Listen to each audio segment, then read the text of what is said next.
Today, the 2nd of November, is the International Day of End Impunity for crimes against journalists. Today, our colleagues all over the world are raising their voices to ensure that crimes against our fellow journalists do not go unanswered.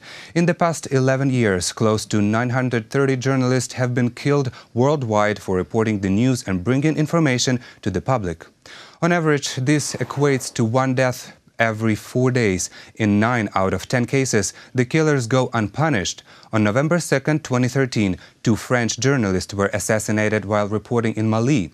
Later that year, to commemorate their deaths, the United Nations General Assembly proclaimed November 2nd as the International Day to End Impunity for crimes against journalists. In occupied Donbass and Crimea, it's dangerous work for both Ukrainian and foreign journalists. No one knows just how many have been illegally detained, forced to flee or threatened with violence. Is there any chance for freedom of speech on the occupied territories? UATV will show you more. Andriy Klimenko was forced to leave Crimea and take his editorial staff with him immediately after the annexation of the peninsula by Russia. In April 2014, their workplace was destroyed. Journalists who had covered the occupation of Crimea were questioned by the occupying authorities for hours. Andriy himself was threatened with arrest and imprisonment. The criminal case against me was under the same article on which Mykola Semena was tried for, the same one which Ilmy Umerov was tried. They're my longtime friends, that is, on charges of violating the territorial integrity of the Russian Federation using the media, up to 5 years in prison. Thanks to diplomats and the deputy head of the Mejlis, Ilmy Umerov managed to escape to the mainland of Ukraine.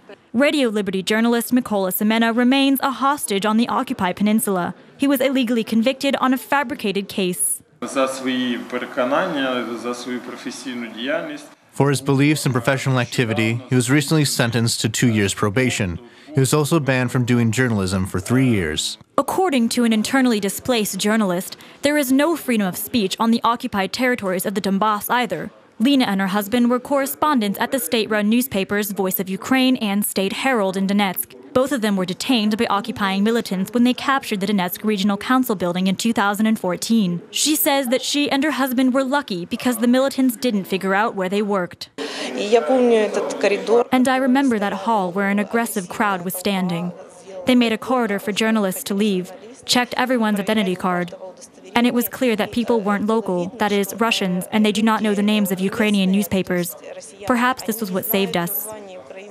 28 journalists have already been released from captivity in certain regions of Donbass. 2 still remain. Among them are Eduard Nedelyev, whom the so-called Court of the Occupying Authority sentenced to 14 years in prison for reporting in social networks about the situation in occupied Luhansk. The second hostage is Donetsk blogger and journalist Stanislav Asayev. He was kidnapped in June. The Council of Europe is paying extra attention to his case.